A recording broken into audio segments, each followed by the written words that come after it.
welcome everyone to the New York Space Business Roundtable for November. We are at the third of our series on the Cislunar Economy. Today, we're asking the question, so you think you want to be an astropreneur? We're going to have a wonderful conversation. We're going to dig deep into what it actually means to be an astropreneur. And to make that conversation happen, I'm going to turn it over to Lou. Thank you. Well, thank you very much, Tamara. That was Tamara Bond-Williams, the Director of Engagement for SSPI and the Executive Producer of the New York Space Business Roundtable. So thanks for teeing it up. We're coming to you from New York, live from New York, where it's turned very cold, actually. So we're all wearing our sweaters here. It's the third Wednesday of the month, and this is when we have our roundtable. So we've got, as Tamara said, a great group this month to continue our conversation about the Cislunar economy, which has been sort of an inexhaustive subject for us. I also want to welcome Ori Yates. Ori is our line producer for this episode. She's a rookie. This is her first flight with us. So we know she's going to do great, and welcome, Ori, from everybody here. Good luck. One announcement: Colby Youngblood from Celestis was taken away, and not literally, because his service is to provide burials in space, but he was taken away on business matters.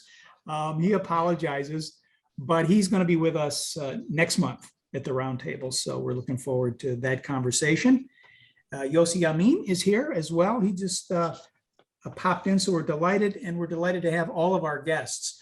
Before I hand it over to my colleague in the broadcast booth, Joe Fargnoli, I'm going to take us through a little bit of housekeeping, and then we'll get into the program.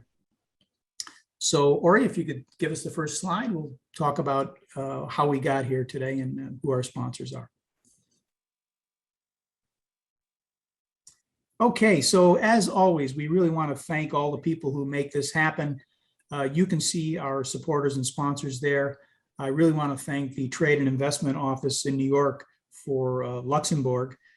We had a terrific event last week with His Royal Highness here, the head of the Luxembourg Space Agency. And we had about 300 people down at Saks Fifth Avenue to talk about investing in new space as well as Luxembourg. So congratulations on that event. Kratos is a supporter. We thank them. World Teleport Association, the world's only nonprofit trade association for operating teleports and ground segment providers. New Space New York, the new kids on the block here in New York. We welcome them back. Dr. David Alexander and his Rice Space Institute down there in Texas. We thank them for their support, as we do the Washington Space Business Roundtable. And later you'll be hearing from our media supporter, Space News, with our monthly Significant Digits Report. And we've got Jason Rainbow queued up this month. And as we do every month, we tee it up with a video that relates to our theme. So I'm not even going to set that up. I'm just going to ask Ori to run it, and we hope you all enjoy it. So welcome to you and all of the audience.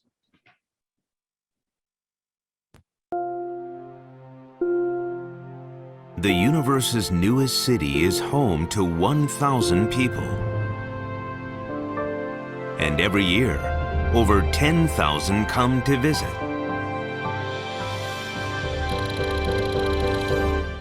Only 20 years ago, this city didn't exist. It's the result of pioneers sending rovers, then discovering water. The hydrogen and oxygen separated from water becomes energy, creating the foundation for a fuel station.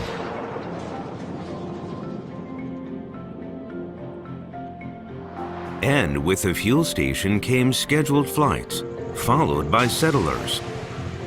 Soon, settlers required more diverse skills, attracting new specialists for construction, steel, communications, energy, transit, agriculture, medicine, and more. People travel from far and wide to see this new city. We call it Moon Valley.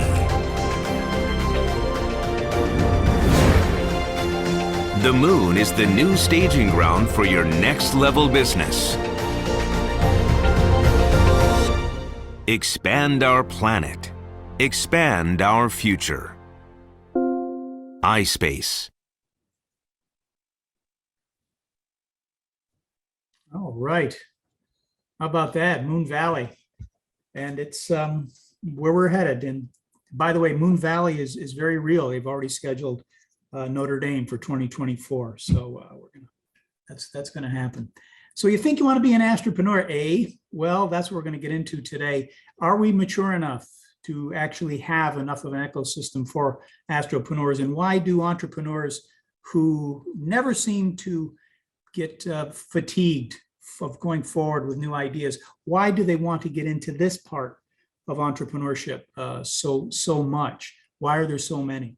So we're going to actually talk to those people who have made the commitment and have put in the time and the equity and the emotional equity to go forward. I think, again, it's a really important discussion for us to have, because it's going to be the entrepreneurs who are going to take us to where we need to go with regard to the lunar surface and beyond. So we really honor their work, and we honor their participation today. And we're going to ask a big question at the end of this, because testing entrepreneurship and the validity of business ideas is fundamental. So we've asked our friend Mark Quinn to come with us and to answer the big question: is Cislunar insurable, and is insurability a viable signifier for investment?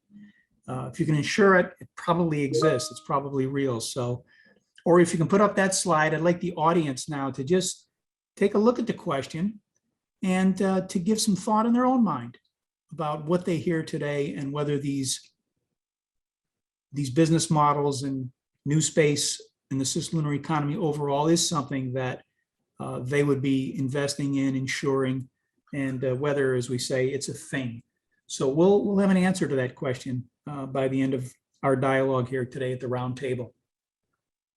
Okay, there was an event that took place that we're all very happy about in our industry, and that, of course, is the launch of Artemis. And before we get into our Space News report, I just wanted to show everyone what success looks like in our industry. So if we can roll that next video. Counting down to liftoff of Orion on its maiden voyage shortly after liftoff.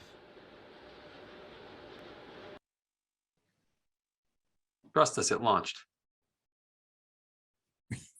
Yeah, NASA did better than we're doing.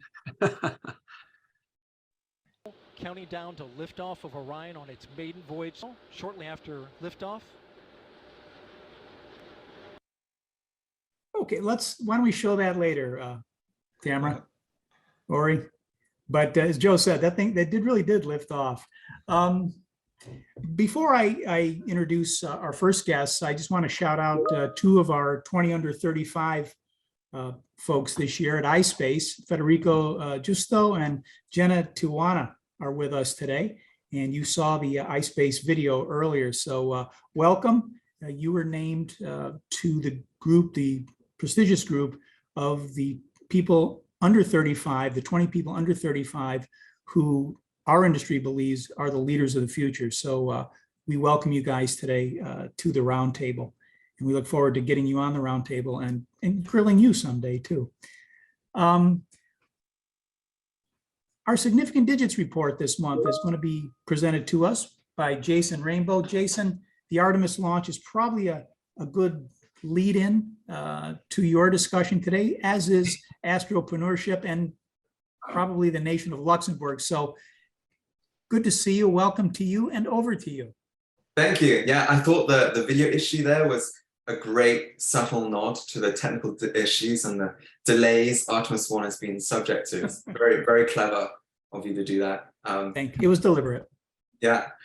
So today I'm going to provide a snapshot of Luxembourg space activities. more generally, because this is a relatively small country, but with big ambitions for cislunar space and beyond. Today, Luxembourg Space is already home to the corporate headquarters of established satellite operator giants, SES and Intelsat, and increasingly startups. Luxembourg really shifted gears quite early on in the new space movement, some 7 years ago, with a space mining technology fund that also came amid plans for an industry-friendly regulatory framework to become a hub for this still nascent industry. It also marked the first time a country had heavily invested in space mining. They had some initial success in this area with deep space industries and planetary resources, 2 startups from the US with plans to one day mine asteroids. They set up legal entities in the country. However, their plans kind of fizzled out.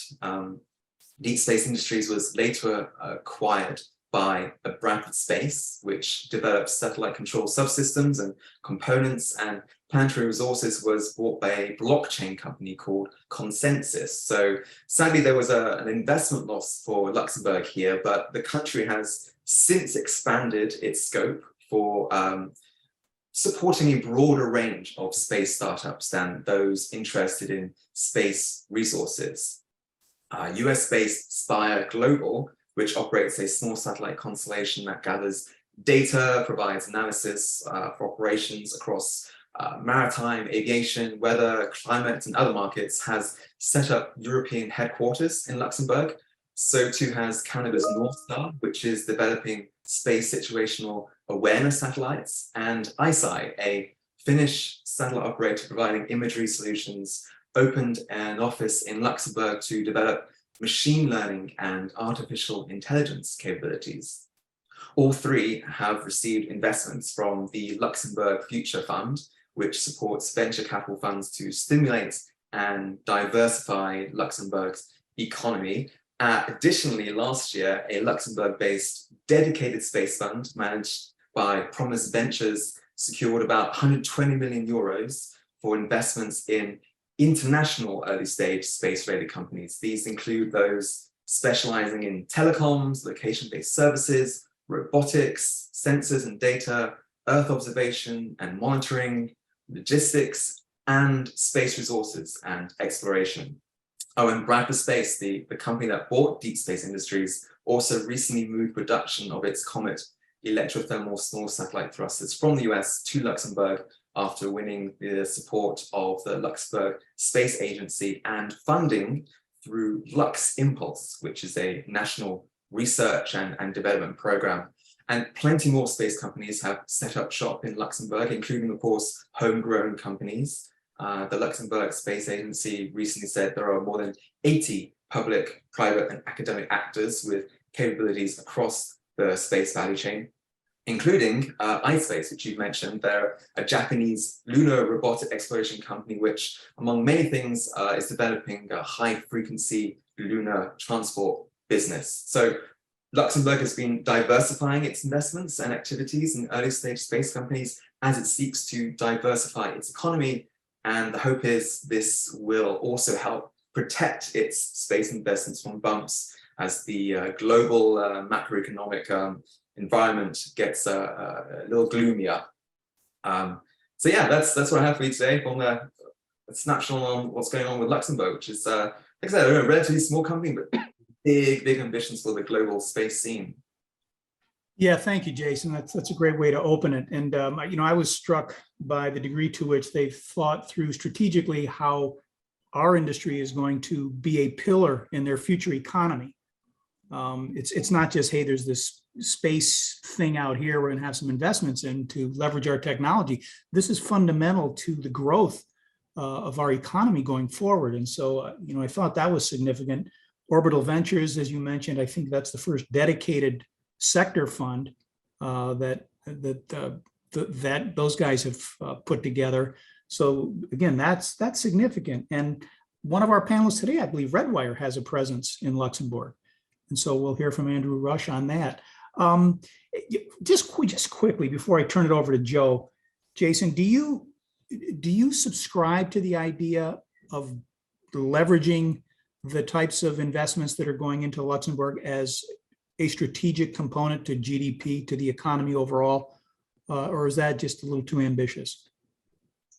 I think it's a smart, I mean, it's a case by case basis. I think it's a smart move for Luxembourg to kind of diversify its economy. We're seeing the same thing happen in some Middle Eastern countries that are trying to diversify away from, the energy sector.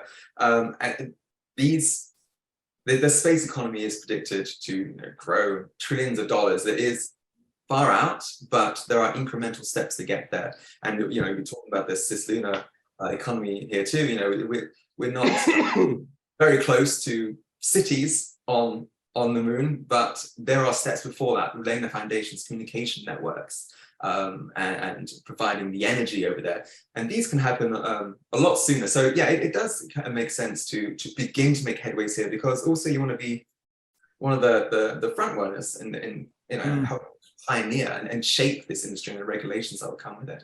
Yeah, and in Luxembourg, like Israel, like Taiwan, needs to punch above its weight and find those niches, right? Right. So I think that's where you're going with that. Hey, listen, thanks again, Jason.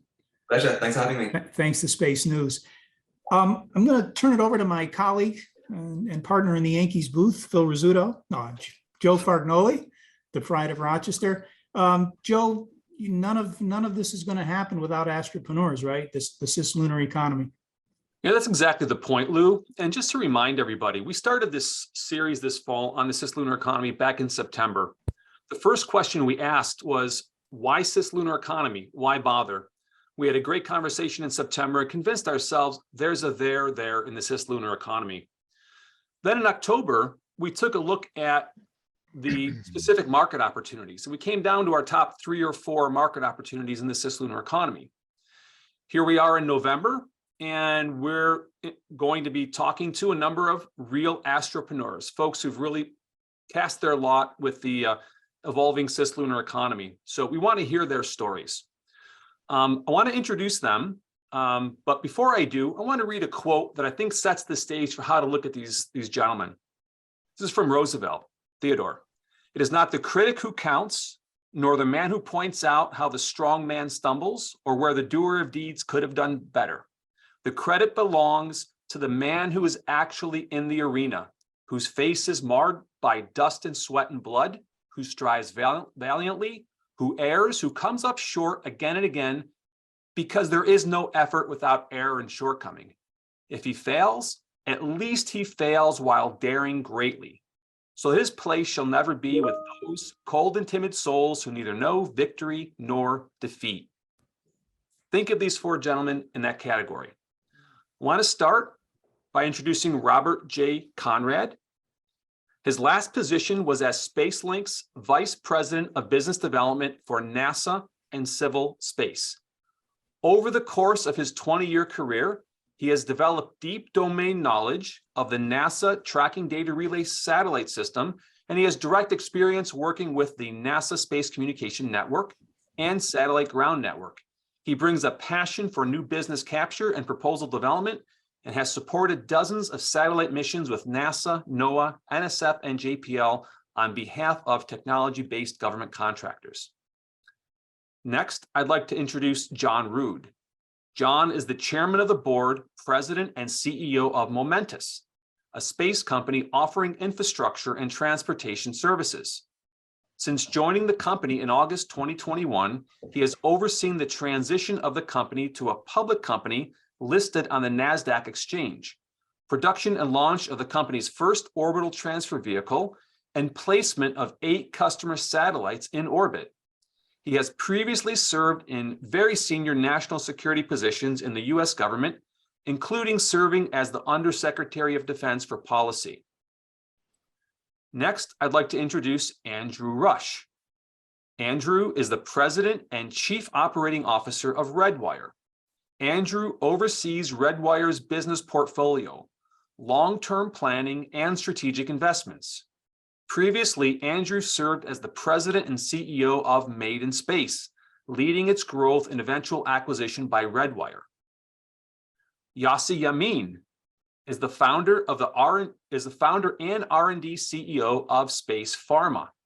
His previous relevant experiences included more than 25 years of experience with large-scale development projects across the United States, Israel, and Canada, APAC, jointly working with global space players.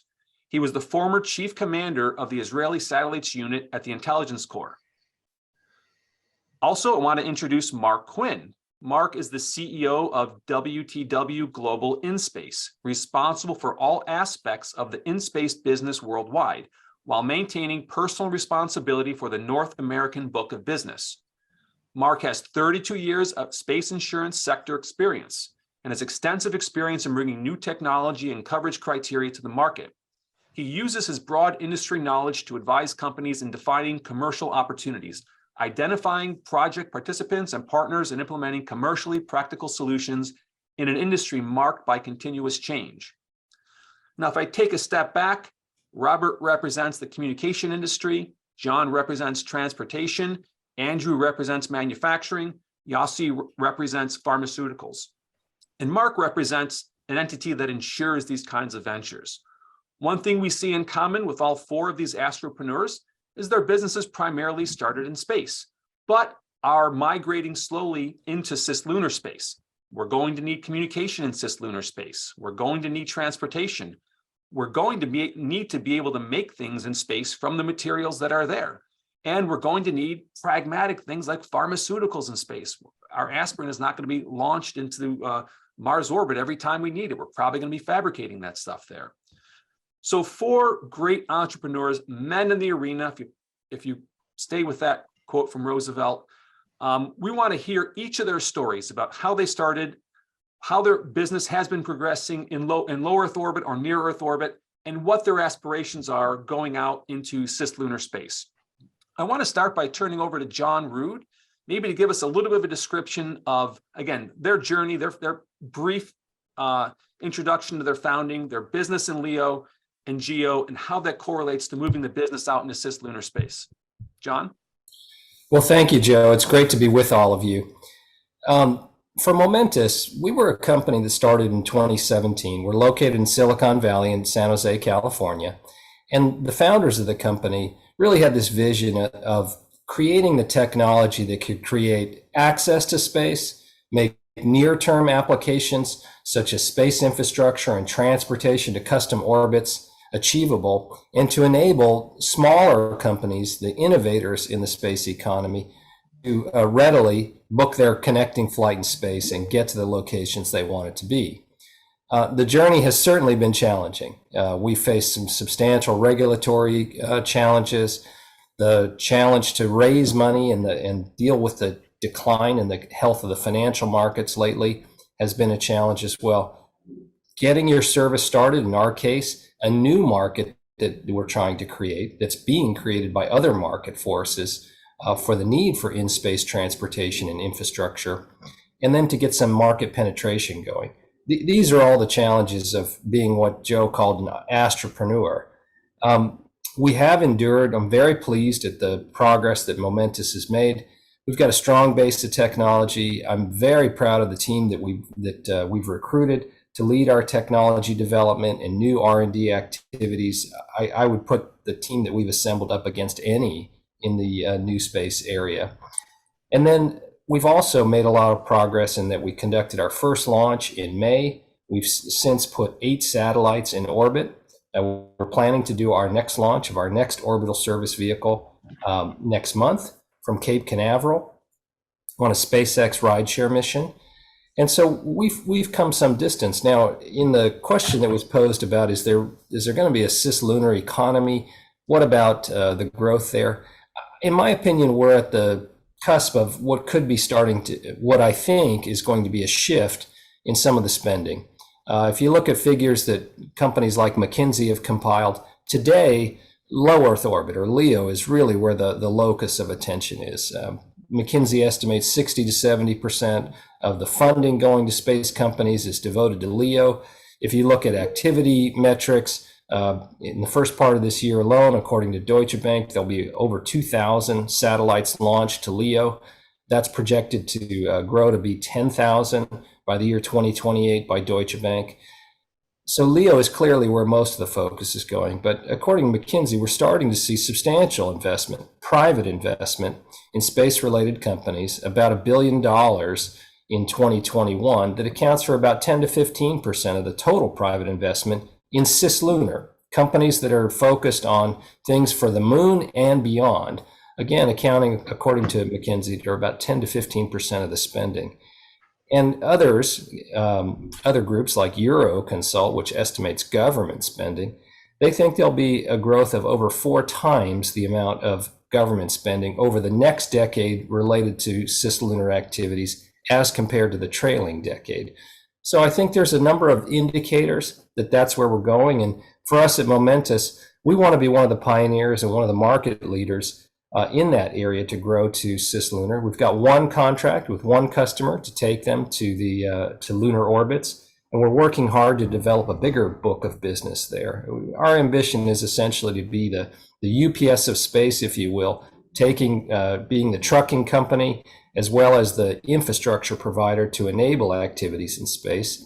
And the last thing I'll mention is we use water as a propellant that we heat up with a microwave electrothermal thruster to about half the temperature of the surface of the sun, and we control that plasma to create our thrust. And one of the reasons that's particularly important to us and why we chose that propellant is water is found on the moon, water is found on asteroids, water is found in the inner solar system. And so that's a discriminator, we think, that will bode well for our future. So thank you very much, Joe, for giving me the opportunity to talk today. Thank you, John. Over to you, Robert. So your last position with SpaceLink, noble effort in a very competitive space. Talk to us about the evolution of space communication services that are going to be required for supporting a cislunar economy. Sure, Joe. Thank you for having me today. I'm happy to be here.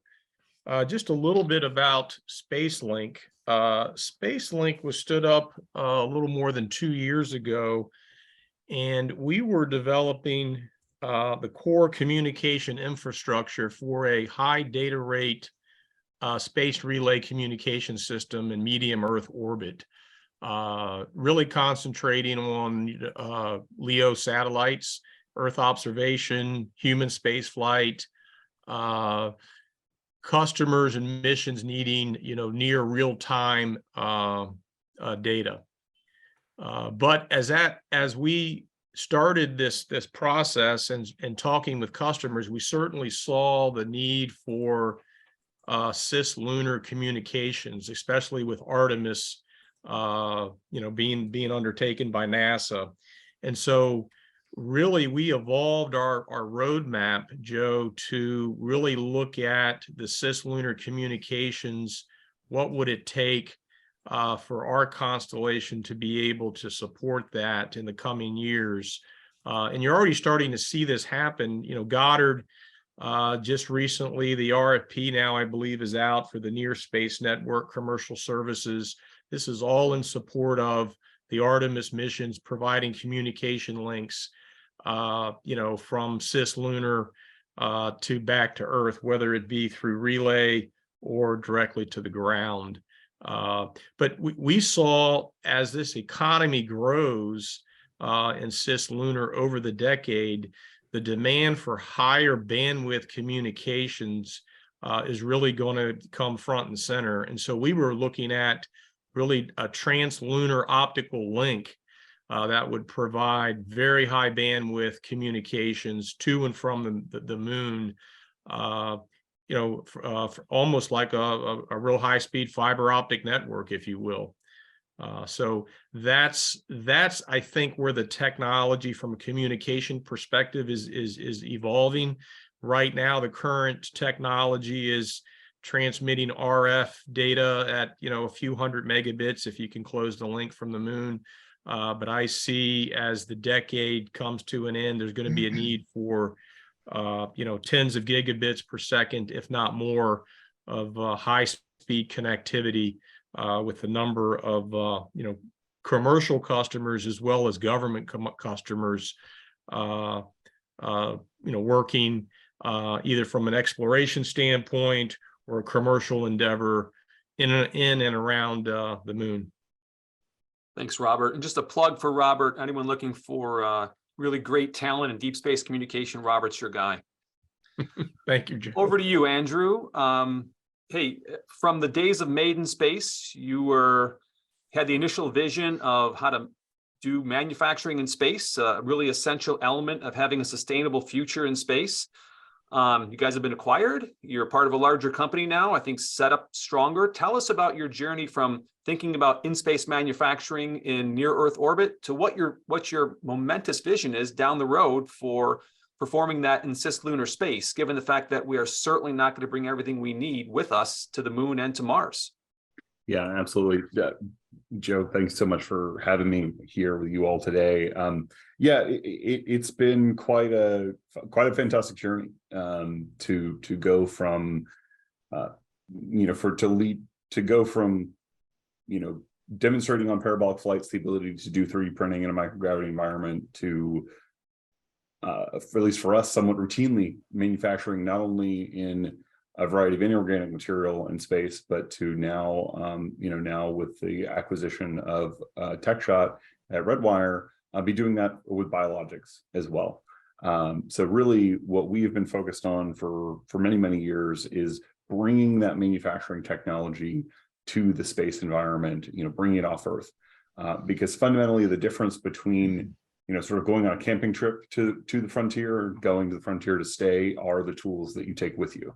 And you have to live off the land in order for us to sustainably and economically operate, in a new frontier. And cislunar space is, and the moon and on are no different, right? We need to sort of make it, don't take it, and take, whether it's taking feedstock with us so we can make tools to be responsive to emergent needs or fixes to be responsive to emergent needs, or to use lunar regolith to make landing pads and roads and structures and habitats for both humans and robotics who operate on the lunar surface.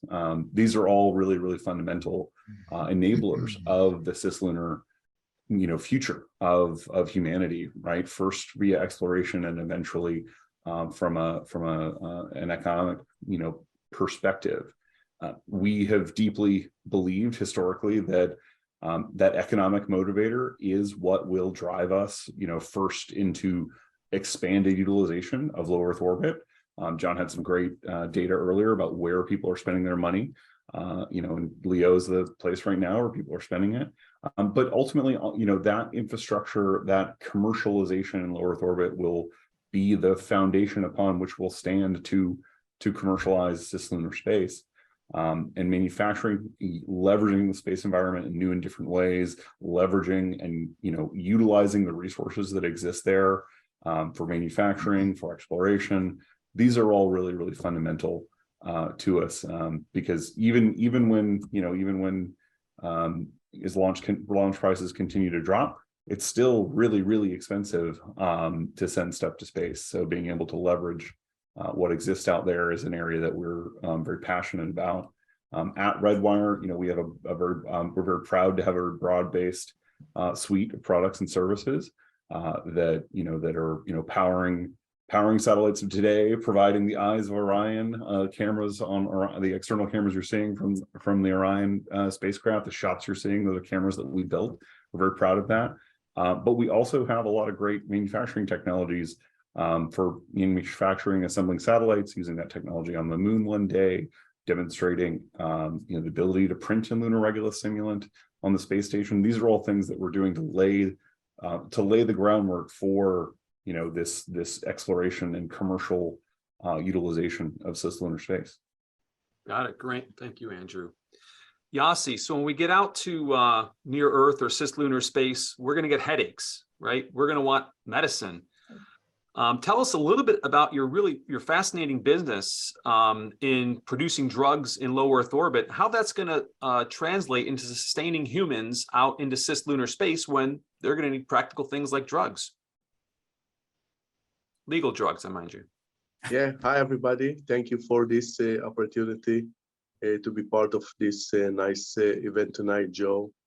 At SpacePharma, we have a very aggressive and as well as ambitious task to provide medicine for those who would like to leave Earth to other destinations like the moon.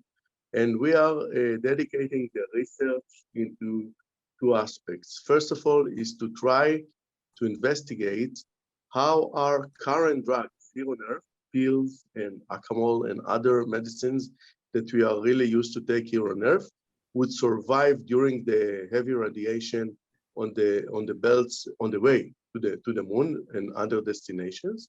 So first of all, to reuse those for as simple as it is sound, and then maybe to fix those a little bit to let their sustainability during the journey to the moon, for example. So Cislunar can adopt our current drugs as exist on Earth, but there are different other ways to define new methodologies of medicines, therapeutics, where we are taking care of, which cannot be taken based on the current arsenal of drugs that we have. So here we put our attention on the drug delivery method, liquid handling system, as small molecule crystallization, which are the most efficient way to produce from common drugs substance method currently exist on Earth within a very little and robust system, like our system, the SPAD, that we developed now for almost 10 years. It's a long time.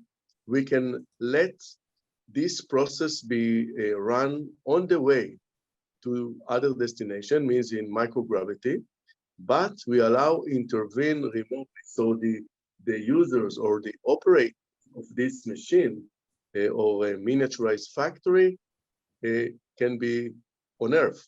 And this beauty remotely controlled allow us and the scientists to build the medicine on the way to the destination. So using common drugs and adopting current known drugs, to develop a drug, it takes around 10 to 12 years, a lot of money. And if you have new methodology like the therapeutics that we are building, it should take much less time. So we are relying here on shortening the time. We prefer to know more about gene sequencing in orbit, so we can do gene silencing, which is the therapy at, let's say, the end of the destination.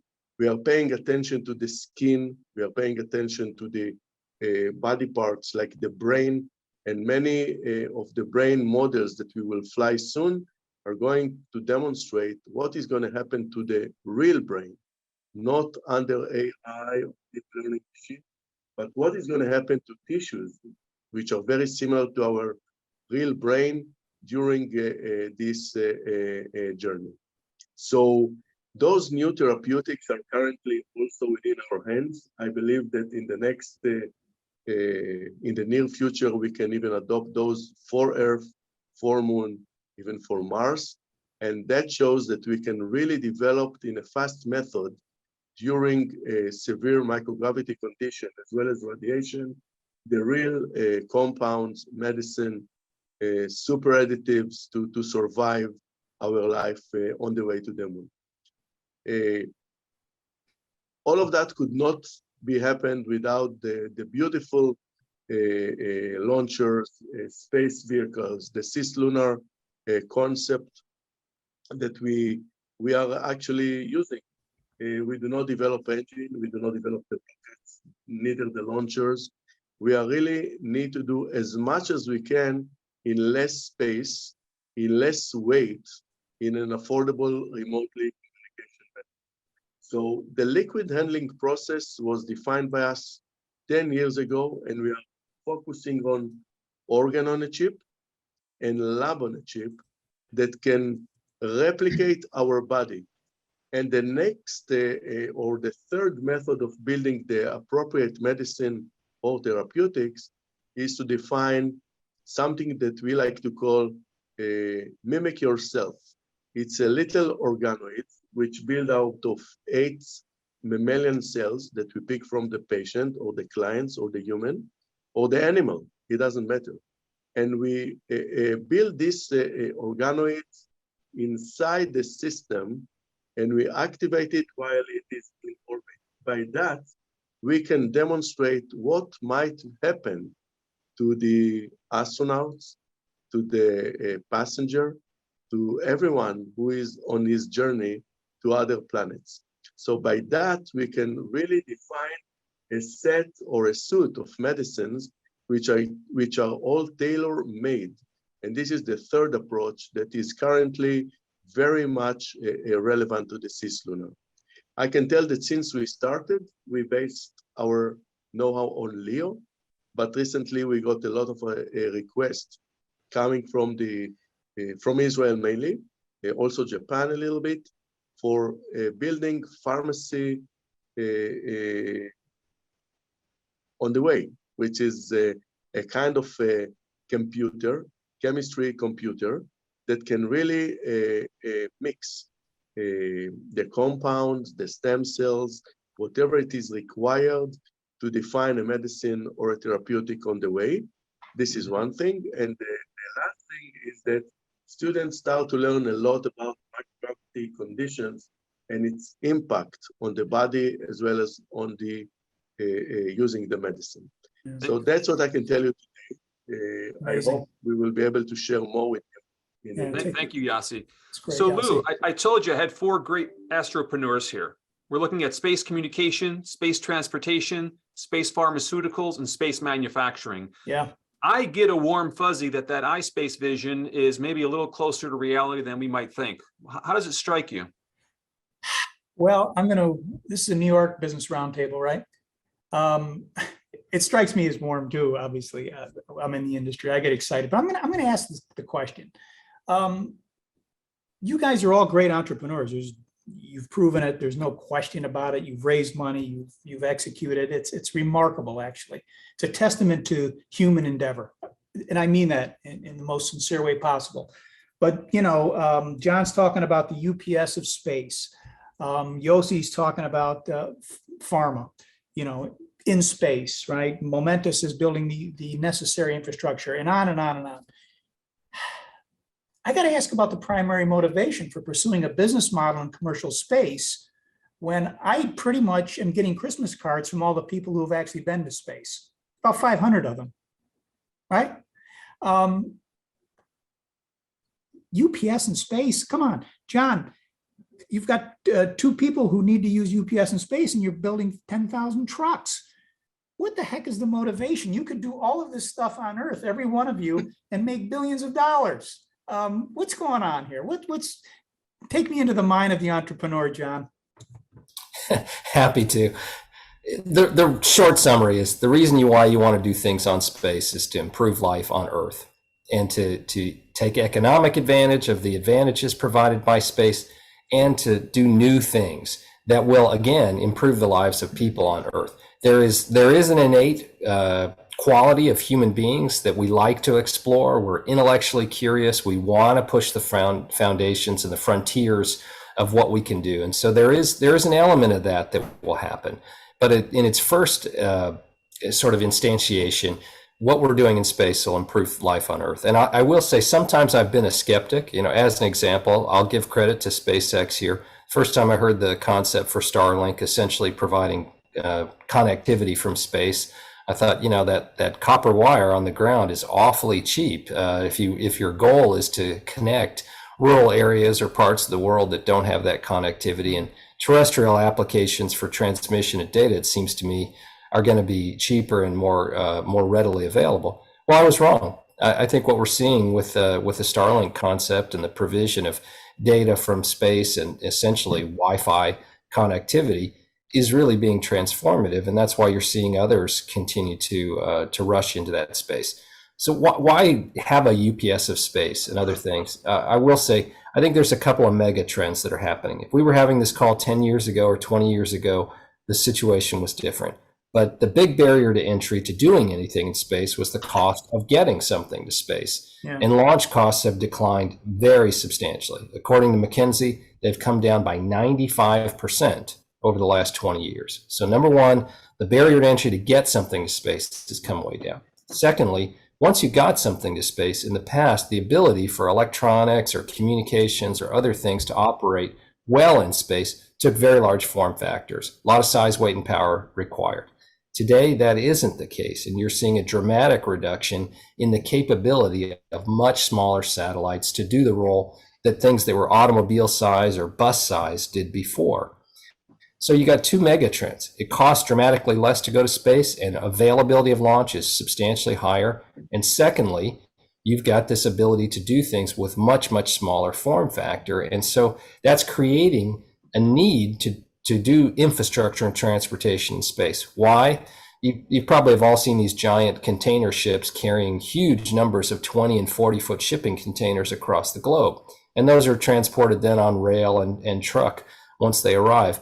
Well, there's a very similar situation that's happening now in space, where you have these very small satellites that are very capable being taken to space, but they're being taken by the equivalent of these sort of container ships.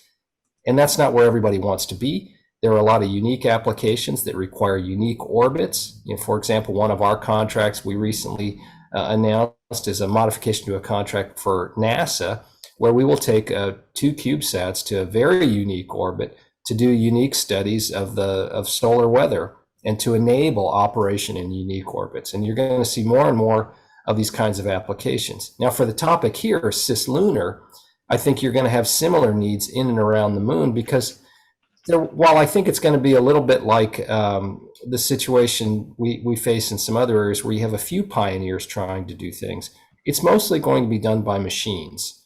And the ability to operate in and around the moon, we don't see as all that different from GEO or geosynchronous orbit. You've got to carry a little more fuel. You're a little farther away. That's why we're using water, because we think water is found on the moon and can enable things. And if you want to do exploration beyond the moon, say Mars, other parts of the solar system, it's just hard for me to understand how you won't do that if you're not operating from the moon. And I think it's mostly going to be robotic or machines doing that work, which is why we have a vehicle that's essentially like some of the things you'd see undersea, doing assembly, repair, and servicing of things like undersea oil exploration platforms. Right. Only we'll operate in space. Yeah. But I don't think you'll see human beings doing that, because if you're in LEO and you have a problem, you can return to Earth within hours. If you're on the moon, that would take several days. So I think you'll see more of the machine focus. But thanks for the question. Well, it's a great answer, and it's almost like a master class at Harvard Business School about how a market is taking shape and why an entrepreneur like yourself would look at it and say I'm willing to take the risk. But Andrew, okay, you take the tools with you, you live off the land. I get all that. John's absolutely right about the conditions and how they may be favorable. But Jesus, goodness, it's space. This is a different beast, isn't it? I mean, does it really make sense for you as an entrepreneur? Yeah, I mean, I think John said it really well, describing those megatrends.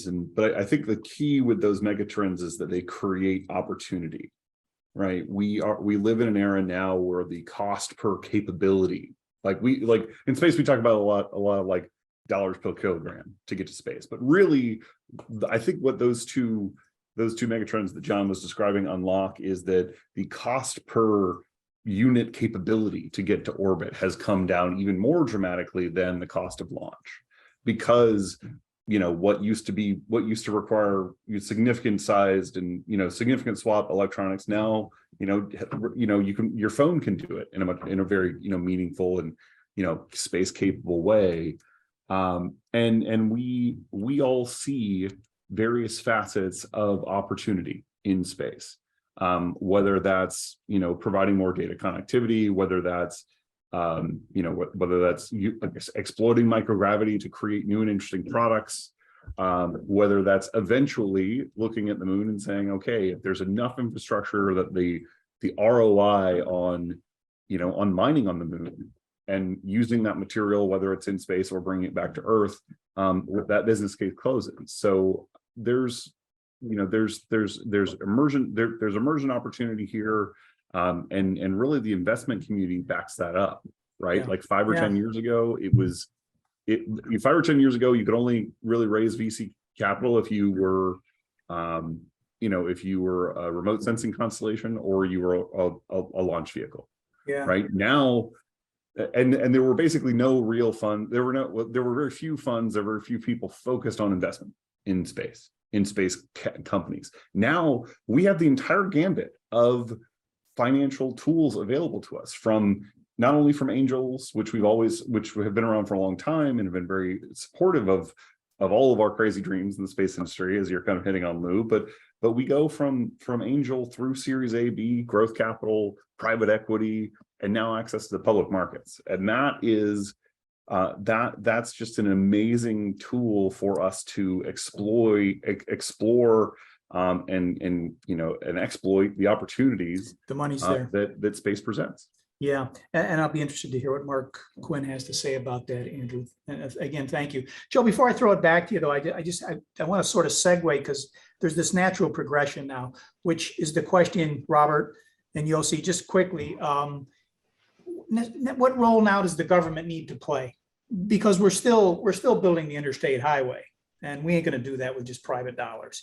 I mean, we watched Artemis. We used our imagination to see it launch a few minutes ago, but government's still here, right? So, but its role is obviously shifting, as we see in Luxembourg, as Jason started us off. Where should government be now in all of this? I think, Lou, that the government really is a catalyst to push this whole economy forward. I mean, you look at what NASA is spending on Artemis through 2025. I think it's projected maybe $86 billion. They've got another program called the Commercial Lunar Payload Services, another couple billion that they're going to invest over the next 10 years. They've awarded Space Act agreements, I believe, to 14 companies to date, somewhere around there. So it's really a catalyst to stimulate all of these commercial companies that are jumping into this market to kind of push this forward and not have it be so government heavy when you look out 10 years. Okay, Yossi, let's go to Israel. The role of government different than it is in other countries, and what is it, and how has it evolved to help entrepreneurs?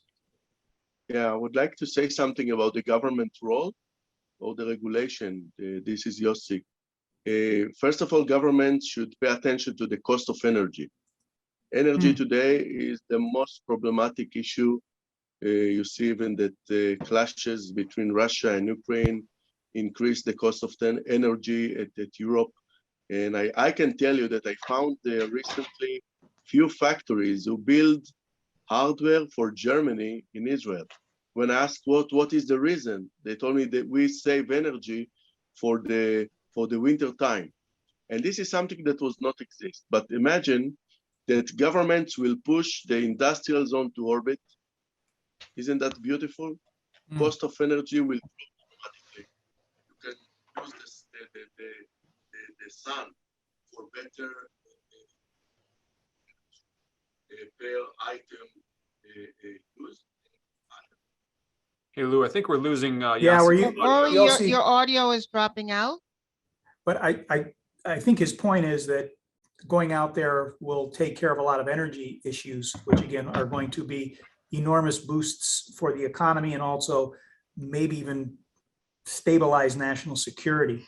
Right. If I'm hearing him properly, that's one segment. The second segment. Yep. Quickly, Yossi, because we got about 2 minutes. Highways must be recognized. Launches, must be recognized as highways, because governments need to provide the infrastructure. The infrastructure to orbit is the highways that currently we use. If the automobile industry had to pave the road, they wouldn't sell a single car. But right now, imagine if you have a push, many highways, many launches to orbit, that is going to increase dramatically and very fast, by the way, the new space economy. It's going to be the real boom, because if we have the energy and we have the highways, the launches, we can compete with any industry on Earth. Okay, thank you. Joe, from the highway to the skyway. Yeah, an excellent conversation, and I think it's that topic of government investment actually leads us to next month's roundtable, Lou, where for December we're going to take a really close look at not just Artemis 1, but the whole series of Artemis missions that are planned through this decade. And we're going to take a look at where are the logical public-private partnership opportunities. And we think this nearly $100 billion the US government is putting into the Artemis mission is going to pave the way, exactly as Yossi just indicated, for a number of other astropreneurship opportunities. So stay tuned for our upcoming session in December, third Wednesday in December. Very good. Third Wednesday in December, as the roundtable always is. And we'll hear from Mark Quinn shortly, and we're going to ask our guests to stick around for some response. But before we do that, I just want to talk about what else is coming up in the future. Orion on its maiden voyage to the moon. Launch team can no longer recycle the count. Sound suppressor water now flowing 15. under the ML. And here we go. 10. Hydrogen burn-off igniters initiated. 7, 6, 5. 4-stage engine start. 3, 2, 1. Boosters in ignition. And liftoff of Artemis 1. We rise together back to the moon and beyond.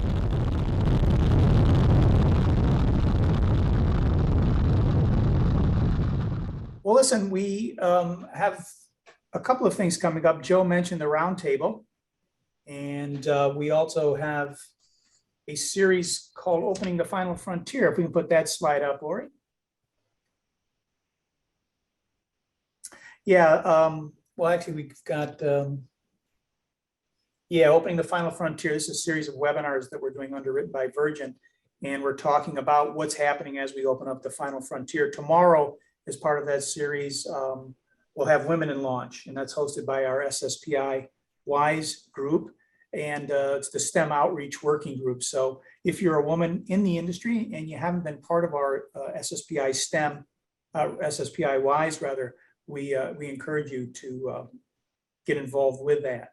On Tuesday, the 22nd, we'll be doing a webinar on the rise of spacefaring nations. More and more countries are getting into this industry and are beginning to join us as we begin our new adventure for our species. So you can go to sspi.org and learn more about both of those events. In London next month, we will return. This is the first event since COVID of our Better Satellite World Awards. We've named the winners of our Better Satellite World Awards. The UK Person of the Year will be named that night. And that, if you've never been to that event, really you have to see it. It is the most festive, high power networking event of the season. And it's 5 December over in London. Tickets are on sale now. And I really encourage you, if you can get to London, or just take a long weekend because it's on a Monday, get over to this thing, because it is good for business, but it is a heck of a lot of fun and really supports what we're trying to do, which is to tell the world that it's going to get better because of our industry. The Better Satellite World Awards dinner, 5 December, BSW dinner. Our last slide is that you can do more with SSPI. Every Monday, we have our podcast, The Better Satellite World. We encourage you to tune into that. Several of the people that you've heard over the last few months have appeared. We also have our Space Business Qualified course that we have created with Global VSAT Forum and SatProf. It is an online learning tool for all of the new people coming into the industry. Human resources officers love it, as do people like you who are bringing on employees who don't really know the business of space, who don't really know the fundamentals. And if you don't know the fundamentals of the business you're in, you're probably not going to have people who love it and have that wider view of it. And SBQ gets you that. So go to spacebq.org and you can learn more about that, or just contact us here at SSPI. So that's what's coming up. And we hope again that you'll continue to be a part of it, and especially next month. But now we have the big question. And we're going to ask it of Mark Quinn. Mark is, as Joe said, he's the CEO of WTW Global Inspace. Mark is responsible for all aspects of the Inspace business across the globe, while maintaining personal responsibility for North America's book of business. Mark has over 3 decades of space insurance business and extensive experience in bringing new technology and coverage criteria to market. But most importantly, he's a sage in this industry. He's one of the guys we go to for information. And so, Mark, with that heavy setup, which is all true, I'm going to first of all welcome you. It's great to see you. Thank you. Likewise. A board member of SSPI and did a great job. You've been listening patiently to these astropreneurs. Okay, you're looking at them from WTW Global Inspace's perspective. What do you think? Is there a there? Well, so WTW Global Inspace, we're an insurance broker. So we represent companies that need to manage risk or buy insurance. We take that those risks to the insurance companies in the space insurance market. So that market will pay claims every now and then. So while we're gratified to be associated with the people in the arena that Joe talked about Theodore Roosevelt dealing with, and we expect that they'll fall short and we'll have to pay claims. What we take issue with Teddy Roosevelt is where he emphasizes falling short again and again. We'd like to minimize the again and agains if we possibly could. Space insurance, most people's experience with insurance is homeowner, auto. It's very relatively low value, but high volume. Everybody has it. It's all tried and true. Space insurance is very different from that. It's almost the exact opposite. It's relatively low volume, but can be very high value. And also it's generally considered in the insurance business, we call cat exposures, cat risk, catastrophe type exposures, where it's kind of all or nothing. It's not always the case, but it's generally all or nothing. So what that has evolved into is the space insurance market. And the other thing I would say is if you look at lives, you look at cars, you look at houses, they haven't really evolved that much over the course of the last X number of decades. So the insurance response has been able to become very institutionalized. If you look at space, it's done nothing but have continuous evolution. And I would say particularly in the last 10 years, right, where the space insurance market up until say 10 years or so ago, the space insurance market was characterized by really just insuring 20 geosatcoms at $250 million a year on very established vehicles. Then you had this rollout of new vehicles. Then you had, the reduction in geo orders. You had the small sats, the mega constellations, and now you've got in-orbit servicing, you've got life extension, you've got debris cleanup. So what has happened is the space insurance market has just because it needs to survive, right? It needs to evolve with the market. And while I don't say that the space insurance market drives the innovation, I think it is certainly more responsive to it. And so the short answer is, yes, in space insurance market, they are willing to insure these evolutionary uses of technology, these new applications of technology, particularly in the cislunar orbit, and the moon, eventually in Mars.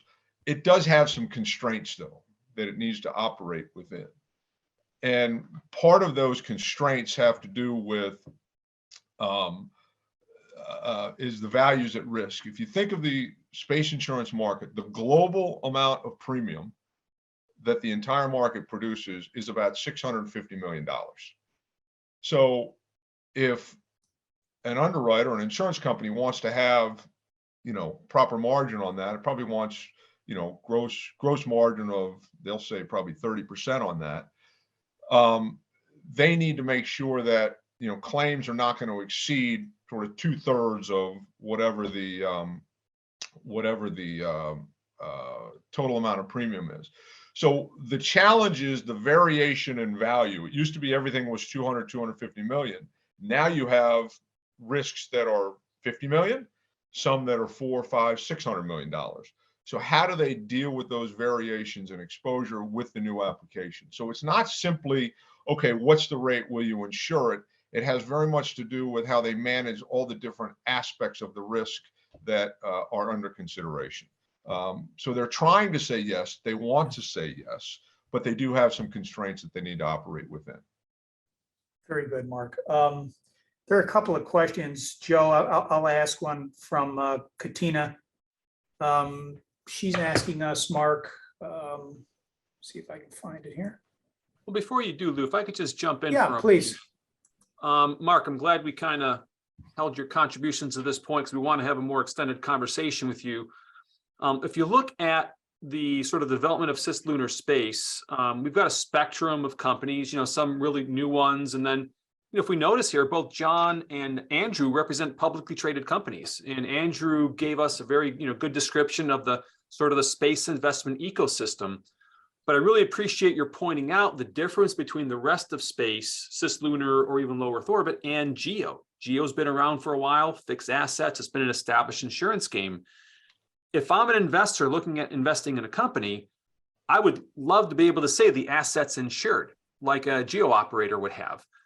Talk to us about the process of the insurability. So if John's planning a cislunar equivalent of a cislunar subway system, a regular transportation system in cislunar space, and Andrew's planning a factory on at the L1 point to produce something. How does the insurance industry even begin to consider the insurability? Because if I'm an investor and I see that it's an insurance worthy venture, I'm much more likely to invest. Yeah, and Mark, that kind of picks up on the question, one of the questions we've got here from Katina, which is what key materials are reviewed during the underwriting process. I think there's a little bit of an overlap there. So, yeah. So look, the biggest thing is heritage, and there's both heritage of hardware and heritage of manufacturer, and a lot of the hardware that is being used is being repurposed. Some of it is being newly developed. But to the extent that the new applications are being implemented by companies that have a heritage of implementing new technology, then that works. So the question is, okay, well, what if you have a new company to the industry that doesn't have a significant heritage or isn't well known? A key part of the process is it's really a marketing exercise of getting out. I mean, there's only 30 individuals in the world that underwrite space insurance. Probably about 25 companies, and there's probably 50 individuals that do that. So it's easy to get access to them and meet with them and explain who you are as a company, who you are as a management team, so that when it comes time to actually place insurance, that's not the first time they're hearing about you. We call it, you need to have a multi-touch marketing process in order to make the insurance companies familiar with a particular company, a particular application, a particular technology. We oftentimes get the question, okay, we need this insurance in place in order for a particular investor to fund. And we do that, frequently. The one time it becomes challenging is if you've got a long duration, right? Because most insurance companies are not able to commit to providing insurance more than the standard length is, say, 3 years in advance of attachment of risk. Some insurance companies can go out, say, 5 years. So if a project is going to get funded at, L minus 3 years, you need that insurance to be in place probably, for at least 4 years, because you're going to have slip in launch dates. So that's really, aside from the value of insurance that you need and the type of coverage that you need and the heritage of the technology that's being insured, the duration of coverage is, it's an important consideration, and it's one of the constraints that the market has. But the way we get around that is demonstrating. We talk to prospective investors all the time, and we explain to them that we know by talking to the insurers, by the company, the borrower, talking to the insurance company, confidence that insurance will be obtainable when you get closer to launch, if it can't be put in place at the time that a company is funded. Thank you so much. I'm jumping right in because we are at 1:12 and we are in fact going to have to shut off at exactly 1:15. I do want to ask this question that came to us in the chat, and Mark, so you're going to get to close us out if you can do it in like 2 minutes. But the question was, at what point should an entrepreneur consider insurance? I think that's important because we're asking. So you think you want to be an entrepreneur? So 2 minutes, go, boom.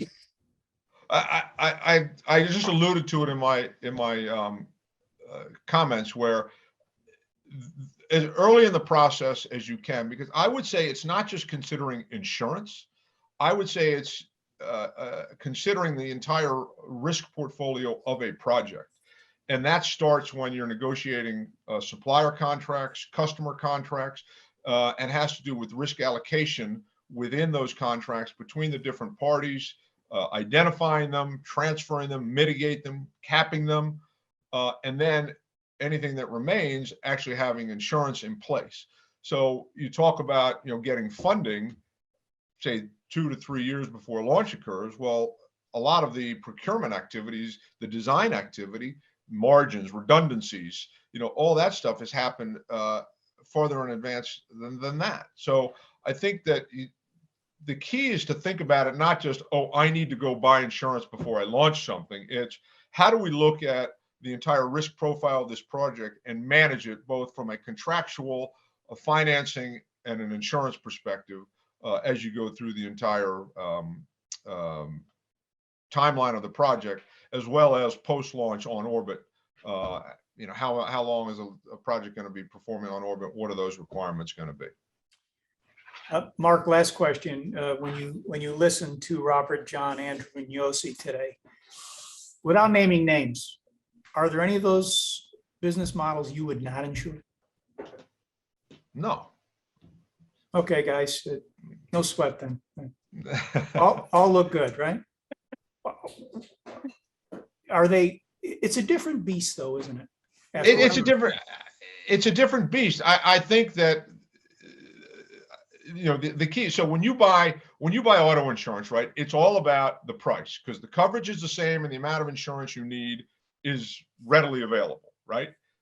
But with space insurance, its price is just one of the three critical factors, right? How much insurance you need is going to dictate how much insurance is available to you. And also the coverage that you need. Sure, somebody doing, pharma or manufacturing in space, that is different, but we can explain that to the insurance companies. They can get their arms around it. The question is going to be, how tight is that coverage? What sort of margin? What sort of retention is there by the company before the insurers have to pay? Is there co-sharing of risk? So it's the structure of the coverage itself. What's going to trigger a claim? How close is an insurer to actually having to pay a claim, which is really going to drive the availability of insurance. So that's what we say. It's the three legs of the stool. It's not just price. It's also the amount of coverage you need and the type of coverage that you need. Yeah. On that note, Mark, I know we could go for another hour show, but really appreciate you coming by and talking about that subject. Extremely important one going forward. And I want to thank Robert, John, Andrew, Yossi, our guests today, for a great webinar. So we really appreciate that. We're out of time. We're a minute over, and I apologize to those of you who had to stick around, but I hope you found it worthwhile. On behalf of Joe Fargnoli from the New York Space Alliance, Tamara Bond Williams, and Ori Yates, and the entire SSPI organization, thank you so much for being a part of this dialogue. We will see you on December 21st. And remember, let's go out and make it a better satellite world.